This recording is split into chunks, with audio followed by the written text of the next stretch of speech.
Olá, minha irmã e minha irmã, eu sou o Padre Marcelo da Diocese de Taubaté. Hoje é dia 6 de novembro de 2023. Vamos lembrar o que nós ouvimos ontem na missa, quando celebramos a solenidade de todos os santos e santas de Deus.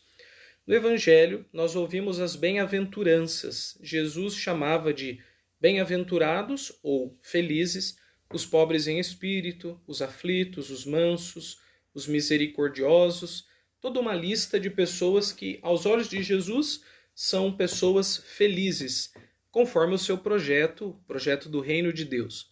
Vamos meditar, então, sobre a felicidade de uma perspectiva do Evangelho e entender o que significa, em Jesus, para a fé cristã, ser uma pessoa feliz.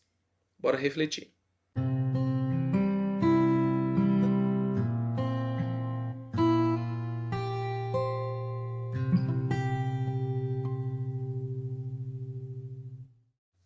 Vamos dividir a nossa reflexão em 3 momentos. No primeiro momento, vamos entender a relação entre santidade e felicidade. Num segundo momento, ver as características da felicidade à luz do Evangelho, das bem-aventuranças. E, por fim, entender a proposta que Jesus nos faz de converter a nossa própria felicidade. Vamos lá. Primeiro ponto, a santidade e a felicidade. Quando uma pessoa começa a ser invocada como santa, por exemplo, quando se começam a reconhecer virtudes na sua vida, após a sua morte, claro, né? Que começam a se recordar de que foi uma pessoa muito de Deus, que ajudou muito as pessoas, que procurava fazer o bem a todos. Inclusive, quando começamos a invocar a intercessão dela lá do céu, então começa-se geralmente um processo, abre-se um processo para a canonização da pessoa. O que significa canonização, padre? É aquela celebração oficial da igreja pela qual declaramos que uma determinada pessoa foi um santo e que agora, então, merece ser venerado publicamente e nós podemos contar com a sua intercessão. Existem pelo menos 3 grandes estágios desse processo que a gente chama de canonização. O primeiro deles são os primeiros estudos, investigações, análises a respeito da vida da pessoa, dos seus escritos, daquilo que ela fez e daquilo que ela não fez. Enfim, é uma espécie de contextualização geral da vida dela. Se não há nada contra o início de um processo de canonização, se realmente se reconhecem virtudes, qualidades de alto grau, um sinal de santidade ou vários sinais de santidade na pessoa, a pessoa passa um primeiro estágio, que nós chamamos o estágio da bem-aventurança. A pessoa é chamada de bem-aventurado. É o primeiro nome que se dá para aquelas pessoas que estão em processo de canonização. Bem-aventurado. Que interessante, né? Alguém que está em vias de ser reconhecido como um grande santo, primeiro apelido ou título que recebe é o título de feliz, bem-aventurado. E o processo continua correndo lá no Vaticano, na chamada Congregação para a Causa dos Santos, que é uma instância do Vaticano de nível internacional, trabalha com o mundo todo, que vai justamente fazer esses estudos para verificar e proclamar os santos e as santas da Igreja. O processo continua. Se porventura mais critérios de santidade forem preenchidos, então a pessoa passa para uma segunda titulação. Nós passamos a chamá-las de beato ou de beata.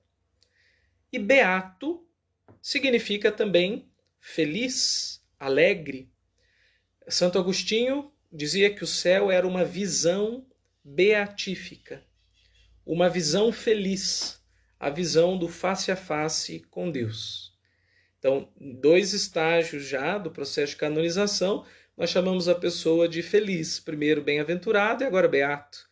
Significa, em última instância, a mesma coisa. Feliz é aquele.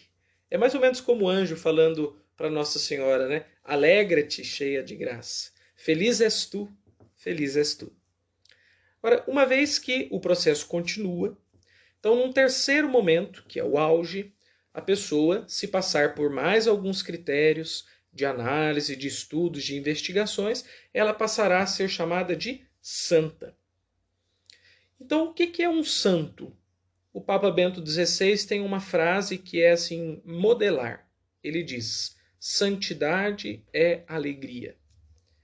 Então nós vemos que os nomes que nós damos para aquelas pessoas que manifestaram uma vida muito próxima de Deus e das quais nós vamos constatando que podem estar mais junto de Deus na condição de santos já, então nós chamamos elas sempre com algum termo relacionado à felicidade. Primeiro bem-aventurado, depois beato e depois santo, que, como diz o Papa Bento, santidade é alegria. Então sabemos que santidade e felicidade têm tudo a ver. Agora, vamos para um segundo ponto. Como seria essa felicidade que Jesus propõe e que ela não é exatamente como a felicidade proposta por aquelas coisas que não são de Deus, ou numa linguagem bem do Evangelho de João, as coisas do mundo. São Paulo apóstolo falaria as coisas da carne. São modos de dizer aquilo que não está em Deus, né? O mundo ou a carne, na linguagem religiosa. Como seria uma felicidade em Deus? As bem-aventuranças, que nós escutamos ontem, nos dão indicadores muito interessantes. Então vamos lá. Primeiramente, nós podemos dizer que a felicidade de Deus, ela é virtuosa. Vejamos algumas bem-aventuranças. Bem-aventurados os pobres em espírito, porque deles é o reino dos céus. Bem-aventurados os mansos, porque possuirão a terra. Bem-aventurados os puros de coração, porque verão a Deus. Bem-aventurados os misericordiosos, porque alcançarão misericórdia. Veja, pobres em espírito, mansos, misericordiosos, puros de coração. O que é isso? São virtudes. E o que são virtudes? São práticas do bem. São caminhos em que uma pessoa passa a viver no mais alto grau de humanidade, que é não fazendo o mal, evitando o mal para si e para os outros, e sendo causa de benefícios para si e para os outros. A virtude é um hábito bom, e quem se beneficia com esse hábito é quem pratica e também todas as pessoas que estão ao redor. Toda a felicidade de Deus, ela parte de virtudes. E aqui a gente pode fazer uma primeira comparação. Tantas são as propostas que nos fazem de felicidade em diversos lugares, mas às vezes nos propõem felicidades que não são virtuosas. Por exemplo, quando nós somos convidados a machucar alguém, a ferir alguém, para alcançar algum tipo de benefício para nós. Não é virtuoso, não é justo, não é bom. Fere o evangelho, é contra a regra de ouro, que é fazer aos outros o que eu quero que façam para mim e não fazer ao outro o que eu não quero que faça para mim. E mais ainda é contra o mandamento do amor.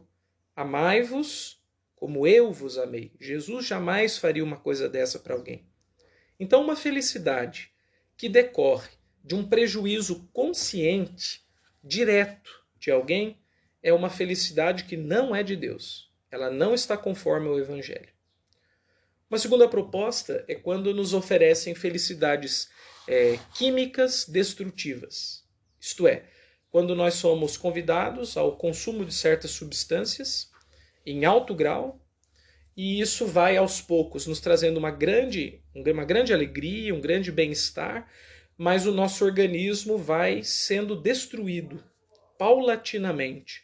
Ou às vezes ele toma um grande impacto em uma ou duas vezes só do uso que a gente faz. É uma felicidade química, o que significa que ela é muito explosiva, que é possível uma felicidade através de substâncias que vão desde o remédio legítimo até as drogas mais perigosas, mas a questão que está em jogo aqui é que nós podemos ir destruindo aquilo que nós somos.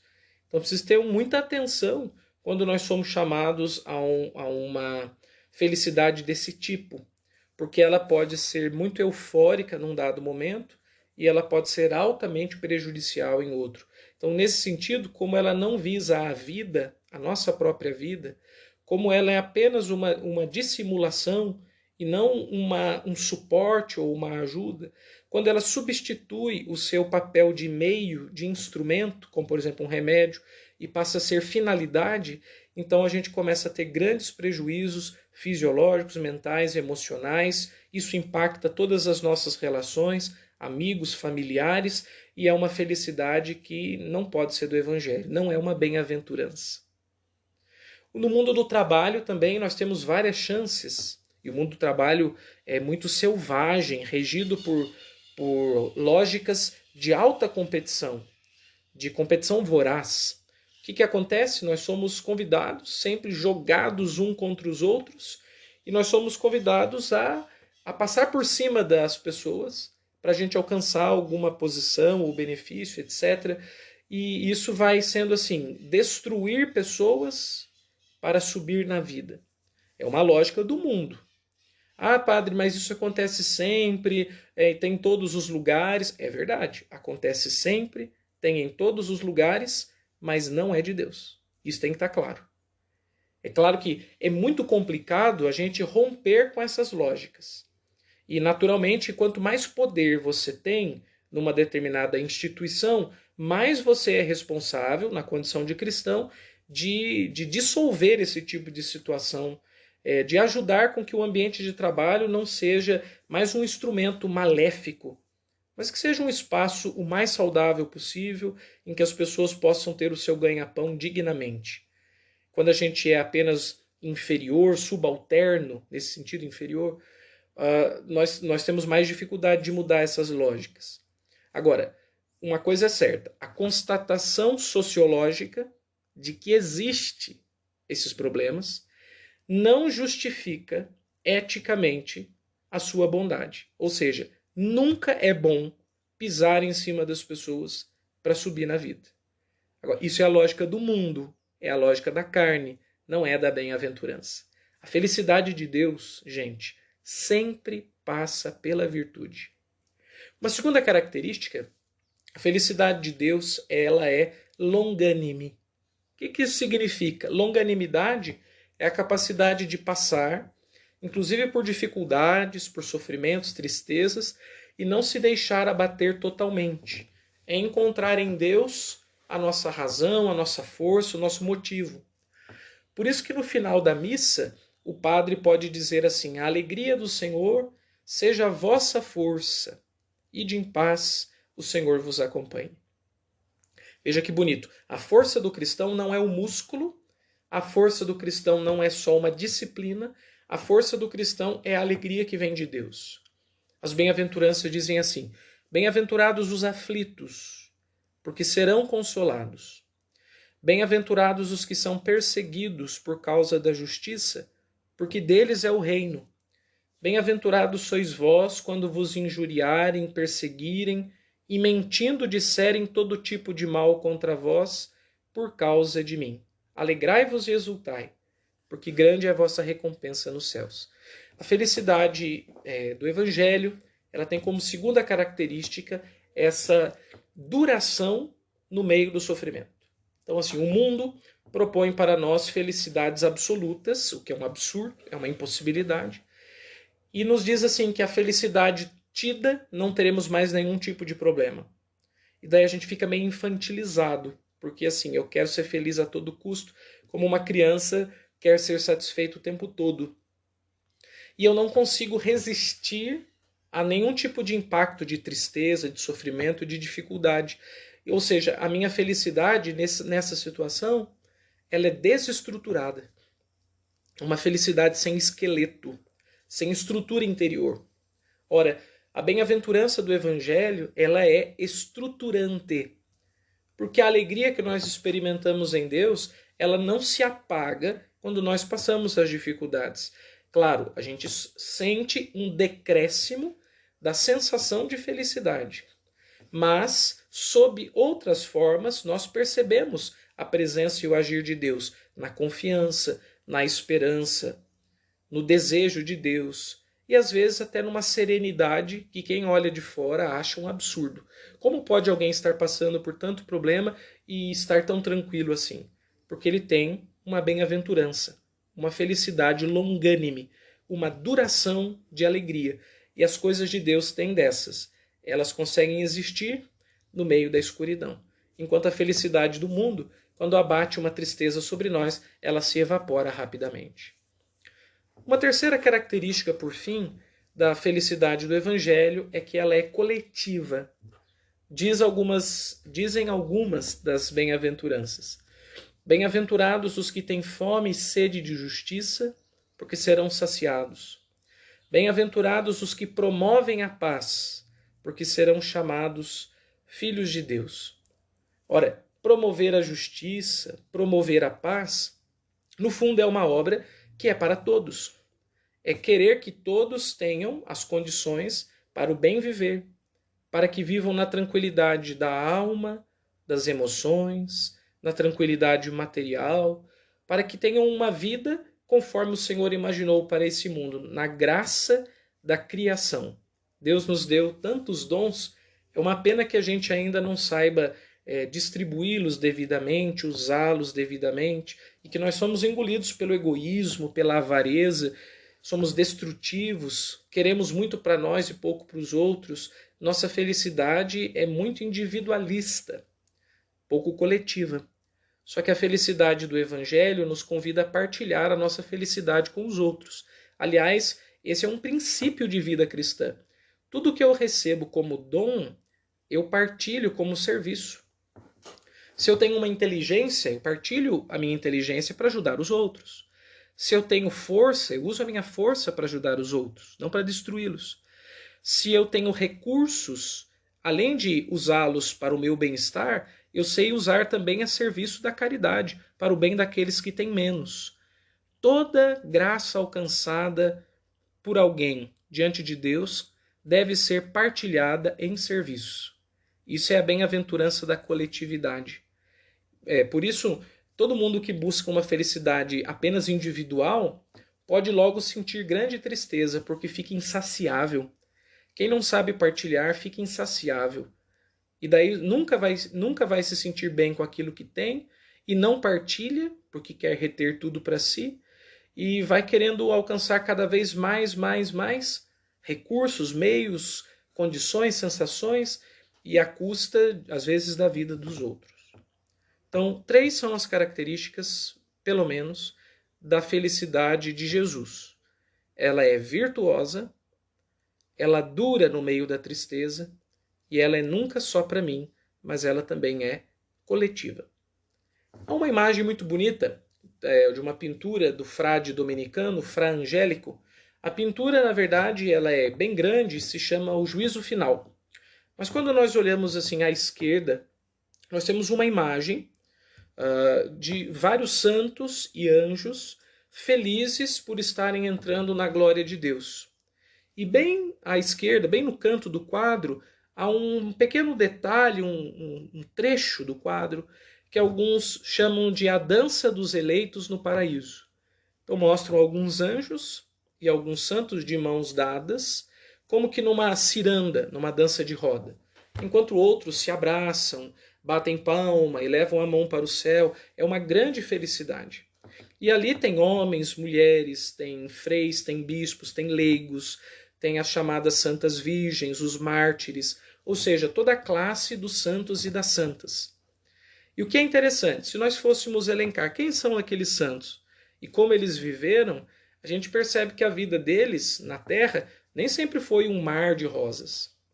Mas toda a felicidade que tiveram tinham essas características de uma felicidade santa, virtuosa, duradoura e coletiva.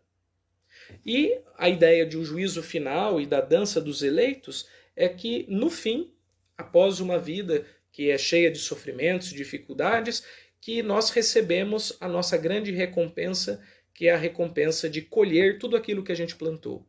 Quem colhe amor, aliás, quem planta amor, colhe amor. Quem planta ódio pode colher ódio. Isto é, pode colher o seu sofrimento, a perdição de si mesmo diante de Deus.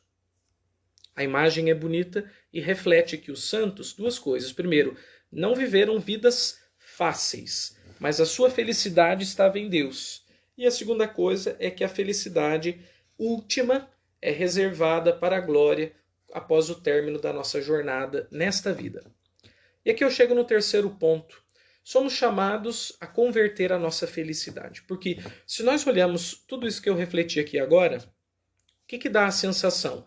De que muitas vezes a nossa felicidade ela não corresponde ao Evangelho. É verdade. Nós temos muitas felicidades que são viciosas, injustas, frágeis, individualistas. Mas são felicidade, dão bem-estar, causam sensações boas. O que a gente pode fazer então, padre? A gente deve buscar, por consciência cristã, por retidão de consciência, converter a nossa própria felicidade. O que é conversão? Conversão é uma mudança de direções. Mas muda-se a direção de trás e para frente. Isto é, eu mudo de onde estou vindo, os meus princípios, meus fundamentos, minhas razões, minhas motivações, e mudo a minha direção, o meu horizonte, a minha meta, os meus objetivos. Conversão é trocar os frutos, trocando os solos. Quando eu me enraizo num solo melhor, eu vou frutificar coisas melhores. Quando estou enraizado em solos podres, eu vou dar frutos podres também. Ora, nossa felicidade, muitas vezes, ela é podre do ponto de vista do Evangelho, porque ela custa muito sofrimento para algumas pessoas. Por isso, nosso convite assim, assertivo de Jesus é mudar a rota da nossa felicidade.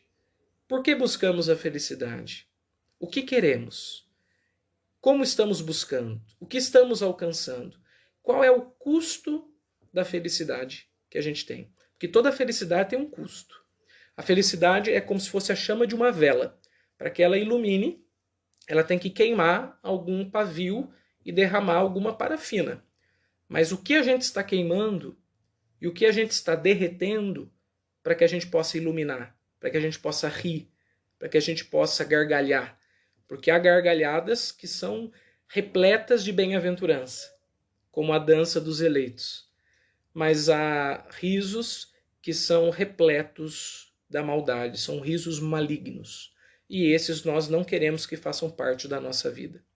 Converter a nossa felicidade é mudar nossos fundamentos e mudar os nossos objetivos. E para isso a gente tem que se tornar um pouco mais adulto nas relações para se tornar também mais adulto na fé. Porque quando a gente tem uma relação infantilizada com os outros, que eu chamo de infantilizado é querer tudo para si, naquele egoísmo que é típico da criança que ainda não aprendeu a convivência. Então o que nós fazemos? Pegamos o brinquedo é só nosso, não partilhamos com ninguém. Só que se tornar adulto é aprender a partilhar, é aprender a dividir, é aprender a conviver.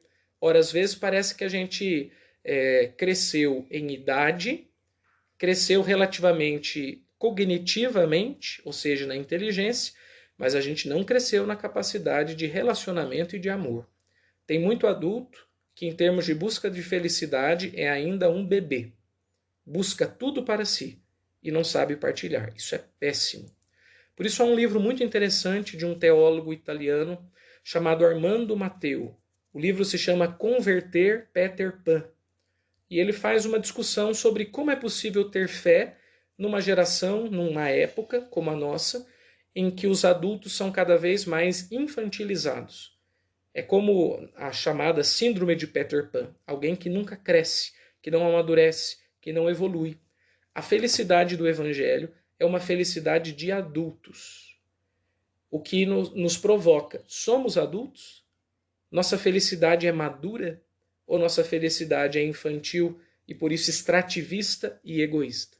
Meus irmãos, é preciso pensar. Ser feliz é o desejo de todo o coração humano.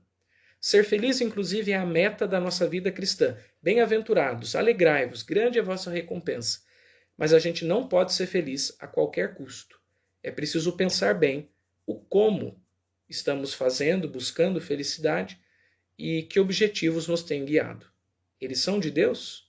Eles têm a ver com o Evangelho? Se não, é preciso conversão.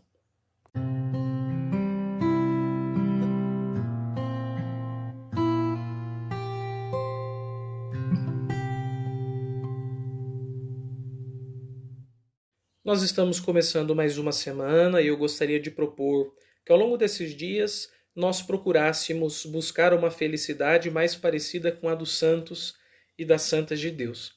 Uma coisa que pode muito nos ajudar é: qual é o seu santo de devoção? Você conhece a vida dele? Conhece a história dele?